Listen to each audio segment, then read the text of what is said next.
It's finally time for what you all subscribe for. It's time that I finally post a project for Destiny 2. You've all patiently waited for this, and the Destiny 2 beta provided enough information to do one or two, and trust me, in just over a month's time, this will be a very regular thing on my channel.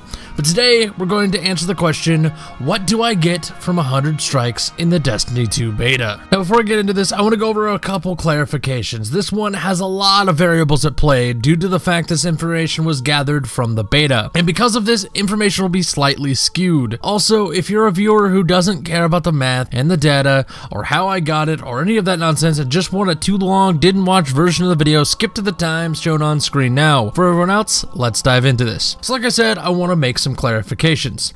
First, this information was gathered based on the drops in the beta and will be subject to change before launch. So much so that I'll be doing this exact video again once the full game is released. Second, based on the limited number of drops, I will not specify armor drops per class, but instead will be simply condensing things such as the 3 Hunter, Warlock, and Titan helmets into one item and calling them simply helmets. This also applies to weapons. A scout is a scout and a hand cannon is a hand cannon. Third, the data was collected on all classes, which might slightly skew the data as well, as some things seem to drop more on, let's say, a Titan versus a Warlock, as well as every other combination. So again, this could potentially skew the data. And the fourth and final clarification that I want to make is that I state this in every project video I do, but I want to make it known that this information is not from Bungie or the source code, and it was only 100 strikes, and it was from the beta. Take everything I say in this video with a grain of salt, especially because it was the beta. In addition to that, as a PS4 player, I never received the blue engram drops that are possible in the beta. Yes, people did receive engrams during the beta that dropped light level 201 gear, but like I said, it was apparently an Xbox only thing and I never received one. With all those clarifications out of the way, let's look at what I wanted to know with this project. Because of the nature of the beta, there was only a few things I could figure out. 3 questions to be specific.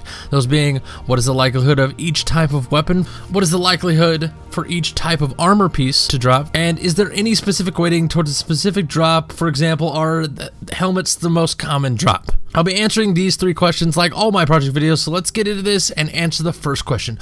What is the likelihood of each type of weapon to drop? In the Destiny 2 beta, for legendary weapon drops, there was a total of 19 weapons and 12 types. Those being 1 grenade launcher, 1 sniper, 1 rocket launcher, 1 shotgun, 1 linear fusion, 1 fusion rifle, 2 hand cannons, 2 scout rifles, 2 pulse rifles, 2 assault rifles, 2 sidearms, and 3 submachine guns. Now, as I said, a total of 100 strikes were completed and every drop accounted for. And because of this, on those 100 strikes, we can say the following. Grenade launchers dropped 7% of the time. Snipers, which was the 3rd most common, dropped 10% of the time. Rocket launchers dropped 5% of the time. Shotguns at 6%. Linear fusion rifles also at 6%. Fusion rifles were the rarest drop at only 2% of the time. Hand cannons were the 2nd most common at 13%. Scouts dropped 5% of the time. Pulses at 8%. Assault rifles at 9%, sidearms were at 9% as well, and the most common drop was submachine guns at a 20% drop rate. So we have this information, we have these numbers, but what do they mean? Well, a few things. First, we can say that for the most part, everything dropped around 5 to 6% of the time, which is right on par for balance in drop rate. We have 19 weapons, 100 tests, each should roughly be at 5.2%. And for the most part, this was the case. Sure, that 20% jump rate on SMGs is glaring, but if you take into consideration there were 3 of them, brings it down to about 6.6% each.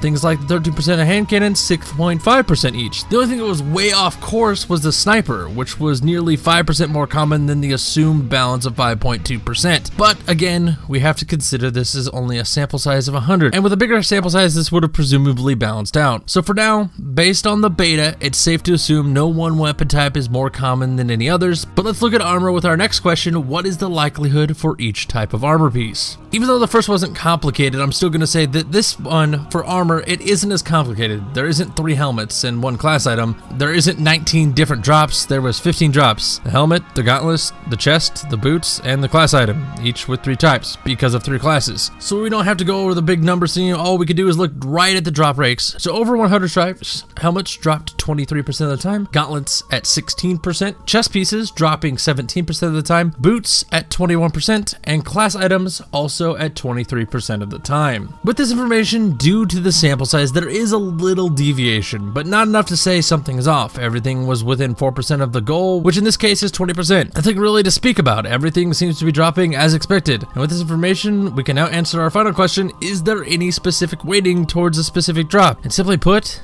the answer is no. The weapons have nearly 4 times as many possibilities at 19 compared to the 5 variants of armor pieces. Because of this, a specific weapon should be 4 times less likely, and the opposite, 4 times more likely for armor. And this is exactly what happened. All weapons dropped roughly around 5% of the time, and as I said, 4 times more likely due to the smaller pool. Armor dropped roughly 20% of the time. So we can say that there's no specific weighting. So like I said, when you ask the question, is there any specific weighting towards a specific drop? The answer is no. So for those of you that skipped to this point of this video, I'm about to fill you in on everything you missed due to your impatience. For everyone else, here's a quick summary. There are 19 weapons that dropped during the beta while completing strikes with 12 different types. None of these weapons were way more or way less common than the others, barring the few outliers such as the SMGs at 20% and the fusions at 2%, which I'm blaming on my small sample size. For armor, everything was within 4% of the expected 20%, and there's no specific drop, whether it be a weapon or an armor piece, that was more common than the others. As I stated, there are roughly 4 times as many weapons as armor pieces. The strike dropped 1 of each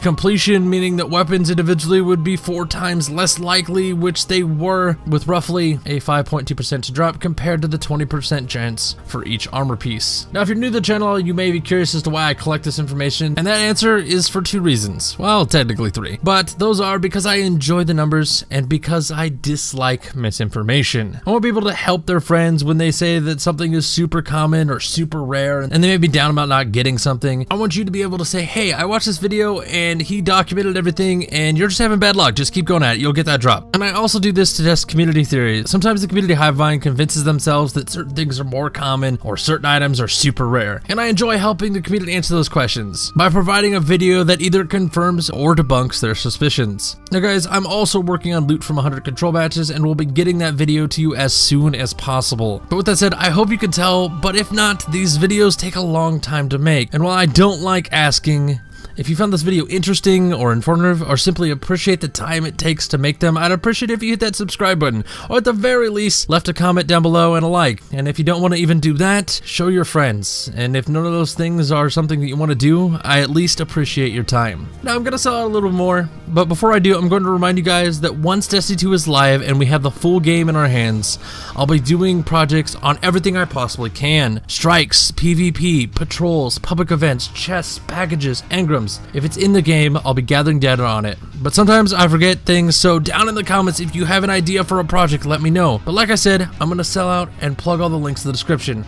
The link to the Multilux community Discord, the link to my Twitter, the link to my second channel where soon I'll be posting other games, the link to my Twitch channel where I stream on a regular basis, and of course my shirt. But with all that said and done, I want to thank those that helped me with this during the beta. You guys know who you are, and if you want direct shoutouts, let me know and I'll do it in the next video. But for everyone else, thanks for sticking with me. And like I said, I have another project coming out soon, and of course when Destiny 2 launches, we'll have tons of projects. But for now, I'm getting out of here. Say my name is Matt, and I'll see you guys next time.